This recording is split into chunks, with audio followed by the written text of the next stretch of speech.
Testing. At Unrivaled this past February, I sat across from Kathy and asked how she planned to address the officiating issues in our league. The WNBA is currently the only professional league who has active players calling for the commissioner's head job. We're about to get into that and more after we roll the intro. Roll everybody, that's your boy Vonna Dunn. If you haven't done it already, if you're new to the channel, please subscribe, smash it. It doesn't take time at all. It's free. I'll subscribe back to you. For God's sakes, I'll jump out of parachute for you. Energize your day with another electric video from We Talk Sports. Let's get it. Welcome back to today's banger, and we have the WNBA today. Nafisa Collier absolutely snapped on the commissioner. Let's jump into the video where Nafisa had a lot to say about the commission. Then we're going to break everything down in this video. If you have not subscribed, you better do it. Let's get it. At Unrivaled this past February, I sat across from Kathy and asked how she planned to address the officiating issues in our league. Her response was, well, only the losers complain about the refs. I also asked how she planned to fix the fact that players like Caitlin, Angel, and Paige, who are clearly driving massive revenue for the league, are making so little for their first 4 years. Her response was, Caitlin should be grateful she makes $16 million off the court, because without the platform that the WNBA gives her, she wouldn't make anything. And in that same conversation, she told me, players should be on their knees thanking their lucky stars for the media rights deal that I got them. That's a mentality driving our league from the top. We have the best players in the world. We have the best fans in the world. But right now, we have the worst leadership in the world. Commissioner Engelbert released the following statement in response to that. Quote, I have the utmost respect for Nafisa Collier and for all the players in WNBA. Together, we have all worked tirelessly to transform this league. My focus remains on ensuring a bright future for the players in WNBA, including collaborating on how we continue to elevate the game. I am disheartened by how Nafisa characterized our conversations and league leadership, but even when our perspectives differ, my commitment to the players and to this work will not waver. Let's take a deeper dive into the WNBA.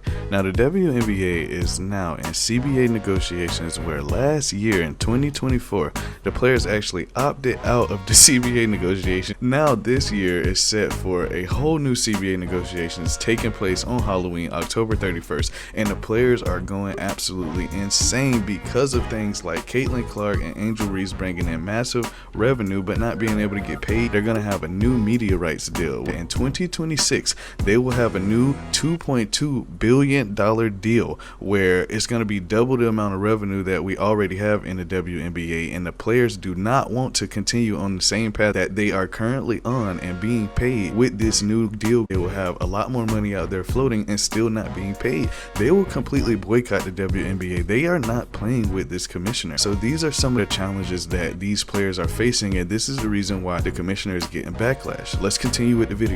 If you are new to this story, the slogan "Pay us what you owe us" refers to the WNBA players' collective bargaining efforts, where they are demanding a higher percentage of league revenue and better compensation. Players feel their current revenue share of 9.3 is significantly lower than in other professional leagues like the NBA, which receive 49 to 51% of income. They wore "Pay us what you owe us" shirts to highlight their value in the league and to pressure the WNBA into a new collective bargaining agreement (CBA) that provides a more equitable economic model. Here's the official clip of the WNBA players wearing that "Pay us what you owe us" shirts. Let's get it. Without their warm-ups on, with shirts that said "Pay us what you owe us." There is a feeling among the players, as they expressed in their meeting on Thursday, that they want to have a piece of the revenue. It has been record-sharing revenue for the WNBA, and they have not been sharing that with the players. Over 40 players showed up to that face-to-face meeting, the first to negotiate the CBA. The players said there were so many of them that they had to get more chairs for the room. The thing we know about this league, the players remain united in asking for what Nafisa Collier calls two things that they will not budge on: higher salaries for players and revenue sharing.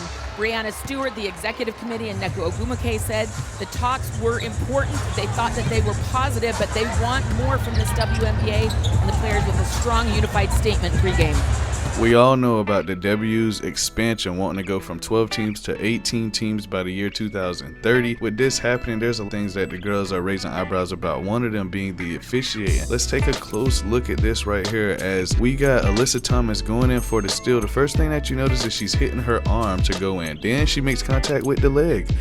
She makes contact with the leg and then she hits the ball. And it looks like a clean steal, but then look at her follow through.